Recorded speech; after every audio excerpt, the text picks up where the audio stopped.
How would you feel if just 3 sentences cost you over $250,000? That's what my daughter experienced when she accidentally on purpose took a hard stance against me. And that was just the beginning of her nightmare. Before we continue, please subscribe to the channel and let us know where you're listening in the comments. The wheels hit the tarmac with a hard jolt, and the familiar ding of the seatbelt sign echoed overhead. My phone, wedged between my knee and the armrest, buzzed. I'd sent the text before takeoff in Lisbon. Right after saying goodbye to the last of my sister Margaret's friends at the small cafe near the church, the message read, "Flight lands at 4 p.m. Can you pick me up?" 16 hours of travel, 2 layovers, one heart still raw from watching my sister Margaret's casket lowered into the ground.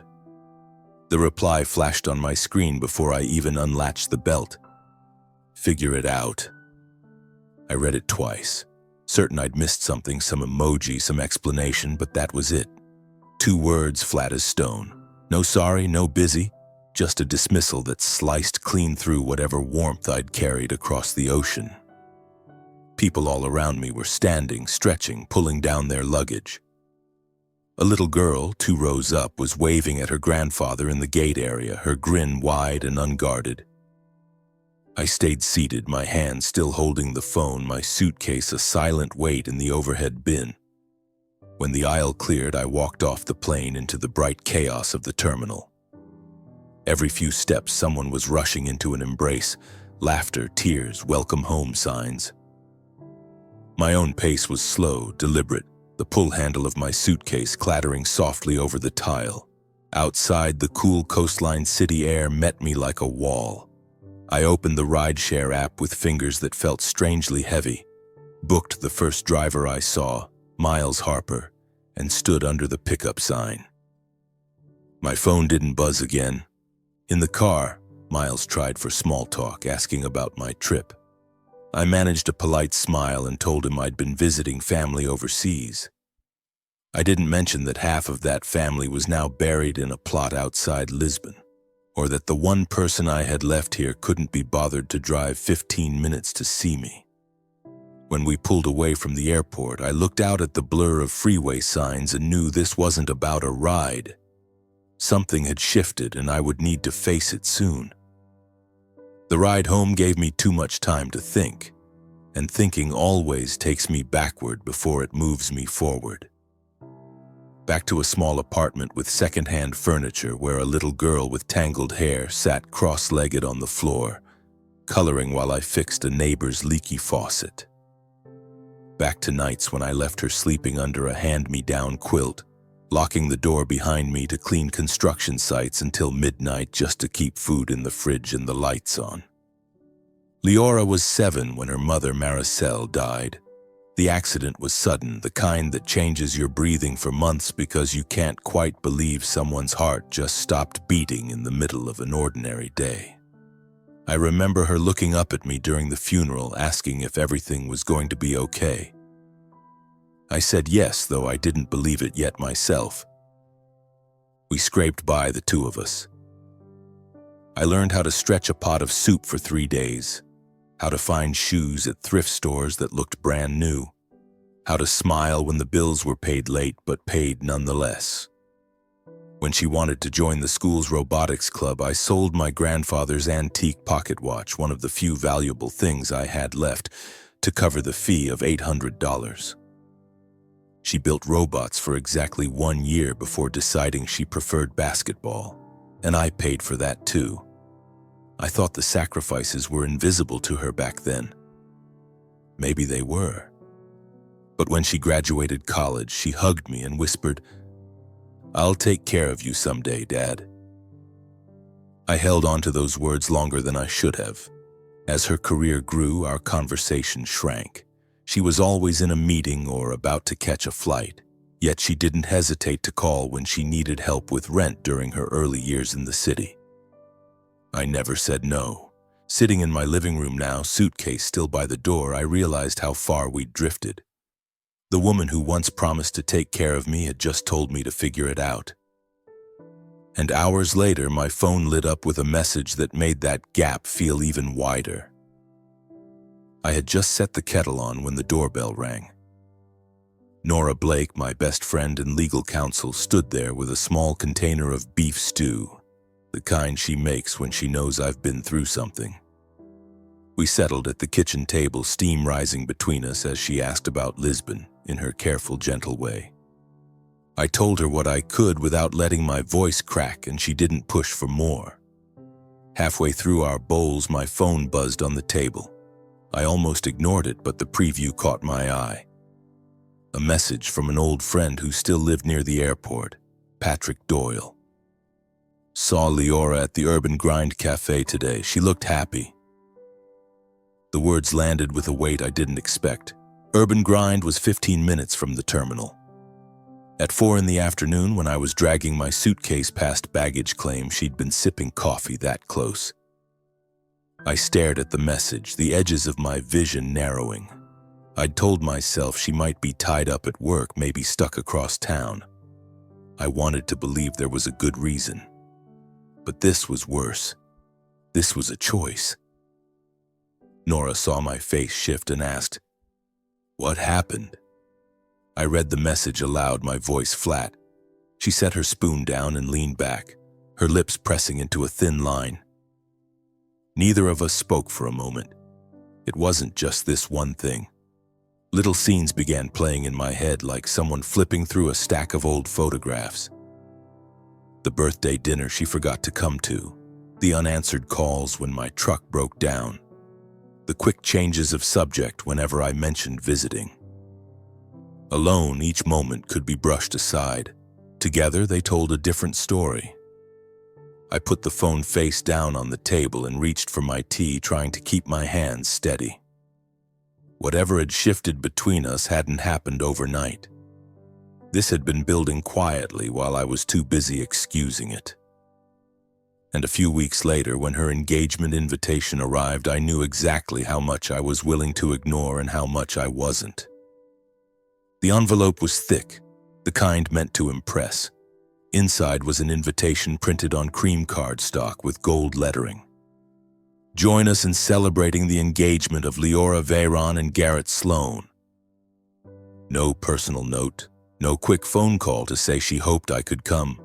Just a date, a time, and a restaurant that I knew charged more per plate than I used to make in a week. I bought a simple suit from a boutique downtown. Nothing flashy, just enough to feel appropriate. I wrapped a high-quality engraved pen set I'd found at an antique shop, elegant with a subtle design that caught the light, and brought it along in a gift bag. The restaurant was all warm lighting and hushed conversation. Leora spotted me near the entrance and walked over, her smile polite but clipped. "This is my father, Dominic," she said to the couple beside her. "He's retired now." The pause before the word retired was small but sharp. I followed her to the table where Garrett's family sat. His parents, Vivian and Charles Sloan, were immaculate. She in designer pearls, he in a suit that probably cost more than my entire wardrobe. They talked about their private jet, about their tech startup investments, about how Garrett's latest project had doubled its value to $25 million in under a year. I listened, hands folded in my lap. When the waiter poured wine, Garrett leaned toward his father and said, "At least you don't have to worry about his finances." Tilting his head slightly toward me. His tone was light, but my stomach tightened. How would he even know anything about my finances? I kept my expression neutral, letting the conversation drift on without me.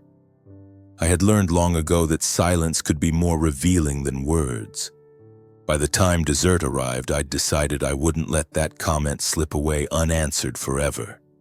But it wasn't the right moment, not yet. I smiled through the rest of the evening. The pen set resting quietly under the table by my feet, already certain it would never sit in their home. And a memory from years earlier stirred, reminding me exactly why I'd never told Leora about the one thing I still kept entirely to myself. 5 years ago, before my knees began to ache on rainy mornings, I took the settlement of $150,000 from a workplace injury and did something I'd never done before. I invested in myself, not in clothes, not in a car, not even in home repairs, but in a small coastal property 2 hours south of Serenity Bay. It wasn't much to look at from the outside, just a weathered clapboard cottage tucked behind windswept dunes. But the deed was in my full name, and that made all the difference. No one, especially Leora, knew about it. I rented it seasonally to travelers who liked the quiet, and the income of about $1,500 a month trickled in steadily enough to keep the place in good repair. I kept the account separate, untouched by anything tied to my day-to-day bills. Nora was the only one who knew. She'd been the one to help me review the paperwork, leaning across her cluttered desk and saying, "Keep this private. People you trust can change when they see a dollar sign." At the time, I thought she was being cynical. Now I wasn't so sure. I visited the cottage a few times a year, sometimes just for a day. I'd sit on the back porch with a book, listening to the ocean crash against the shore. It felt like mine in a way nothing else had since I'd paid off my first apartment. After the airport incident and the engagement dinner, I found myself thinking about the cottage more often, about what it represented. A piece of my life that hadn't been scrutinized, diminished, or controlled by anyone else. Leora might believe she had a full picture of my life, but this was one corner she had never seen. And the more I replayed Garrett's offhand comment, the more I realized how dangerous it could be if she ever did. I wasn't ready to draw lines in the sand yet, but I could feel the tide shifting inch by inch. And then one afternoon the phone rang with a request that made those lines appear all at once. It was a Tuesday afternoon when Leora called. Her voice was brisk, like she was checking an errand off a list. "Dad, I need you to sign some routine paperwork. It'll add Garrett's name to your condo just for insurance purposes. Makes things easier if something happens." I sat back in my chair, letting the words settle. "Why would that make things easier for me?" I asked, keeping my tone even. She gave a small laugh, the kind meant to smooth over a crack. "It's just a formality, everyone does it, we're family." "I'd still like to have Nora look it over," I said. The pause on the other end stretched just a little too long. "You don't trust us." "I didn't say that. I just believe in understanding what I'm signing." Her voice sharpened. "You've always been suspicious. Garrett and I are trying to make sure you're taken care of, but you make everything difficult." I could hear the clink of glass in the background, the murmur of other voices. She wasn't alone, and that made her tone bolder. "I'm not signing anything today," I said. "We can talk about it another time." There was a quick inhale, then the flat click of the call ending. The room felt quieter than before, the kind of quiet that lets you hear your own heartbeat. I stared at the phone for a long moment, then set it down on the table. For years I'd brushed off little slights, choosing peace over confrontation. But this wasn't a forgotten phone call or a missed dinner. This was about control over where I lived, over what I owned, over me. I poured myself a glass of water, the coolness grounding me. My hand didn't shake.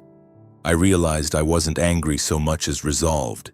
If she wanted to treat my life like an asset, then I needed to decide exactly who that asset belonged to. The next morning I called Nora and asked if she had time to meet in her office. Nora's office was a narrow room above a bakery, the smell of fresh bread drifting in as I climbed the stairs.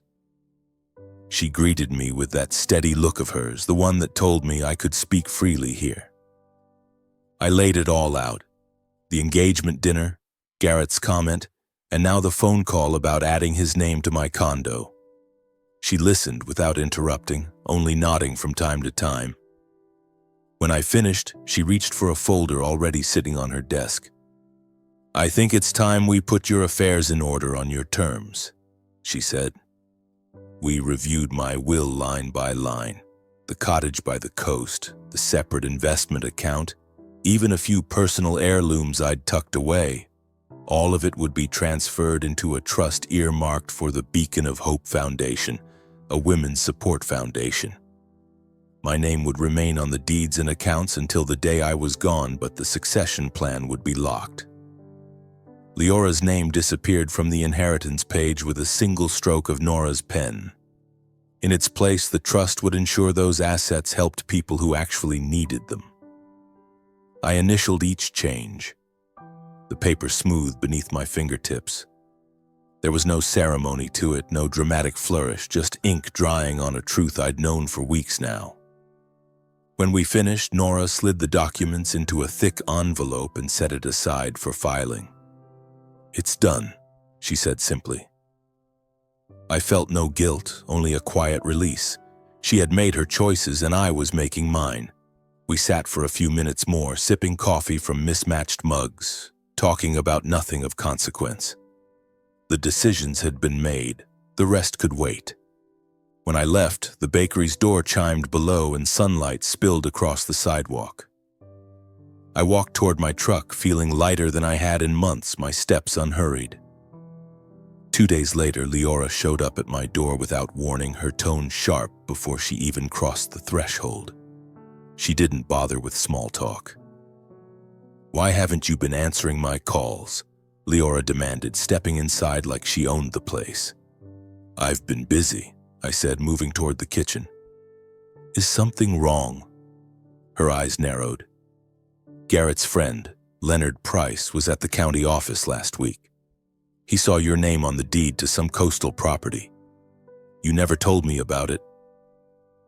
I kept my tone even. "Because it's mine, and it's not for sale." She blinked, then gave a short laugh that didn't reach her eyes. "You're seriously keeping secrets from your own daughter? Do you know what that place could do for us financially? For you and Garrett, you mean?" Her cheeks flushed. "We're family. Family shares. I've been trying to make sure you're taken care of, but you keep acting like I'm out to get something from you." I didn't move, didn't raise my voice. "Leora, I've taken care of myself for a very long time. I don't need your help deciding what happens to my property." She folded her arms, shifting her weight like she was bracing for a fight. "You're being stubborn. One day you'll regret shutting me out." "I'm not shutting you out," I said quietly. "I'm just not handing over my life to someone else to manage." The silence stretched between us, sharp enough to cut. I could see her calculating her next move, the way her jaw tightened before she reached for her purse. "Fine," she said, turning toward the door. "But don't be surprised when this attitude comes back to bite you." I didn't follow her out. The door clicked shut and the room settled into stillness again. Standing there, I knew this wasn't the end of it.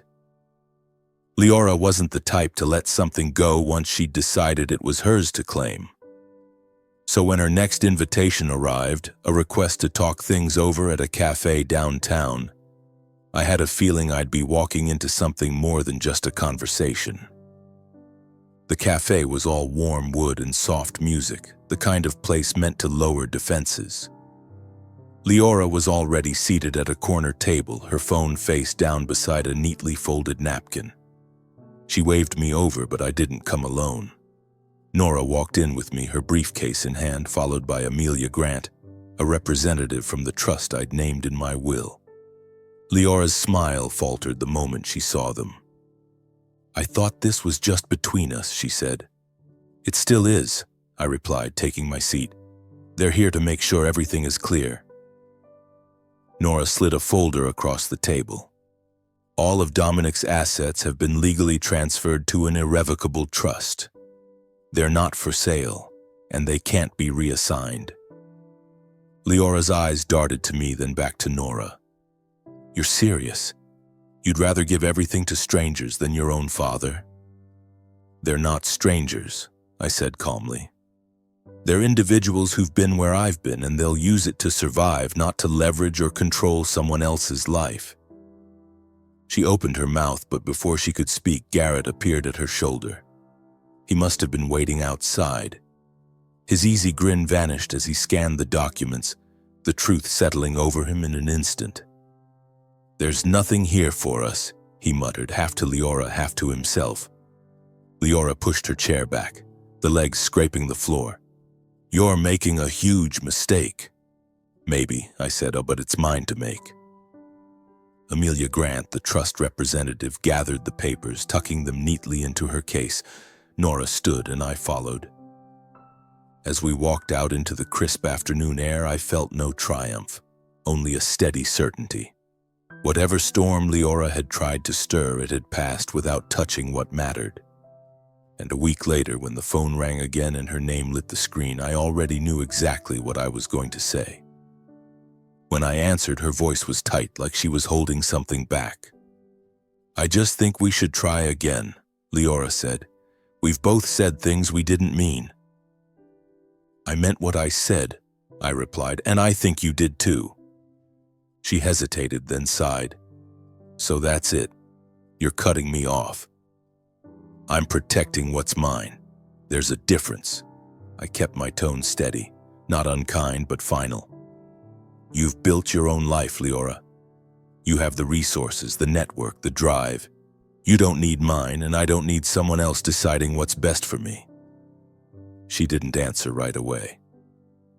I could hear traffic in the background, the muffled hum of the city. Finally, she said, "You've changed." "No," I said. "I just stopped pretending not to see what was in front of me." There was a long pause before she hung up. No goodbye. I set the phone down and turned toward the window. The afternoon light stretched across the floor, warm and unbroken. For the first time in a long while, I felt the space around me was truly my own. The next weekend, I drove down to the cottage. The air smelled of salt and wild sage, the waves folding and unfolding in their endless rhythm. I unlocked the door, stepped inside, and opened every window. Sunlight poured through, carrying the sound of the ocean with it. I spent the afternoon polishing my fishing reels on the kitchen counter, stacking wood by the fireplace, and making tea. The quiet here wasn't empty. It was alive, holding every choice I'd made to get to this point. As the sky deepened toward evening, I sat on the porch with my cup, watching the tide pull out. Somewhere beyond the horizon, planes were crossing oceans, people were arriving home, phones were buzzing with invitations or silences. But here in this moment, I was exactly where I chose to be, on my terms, in my place, and with nothing left to prove. If you like this story, please like this video, subscribe to the channel, and share your impressions of this story in the comments. To listen to the next story, click on the box on the left. Thank you for watching.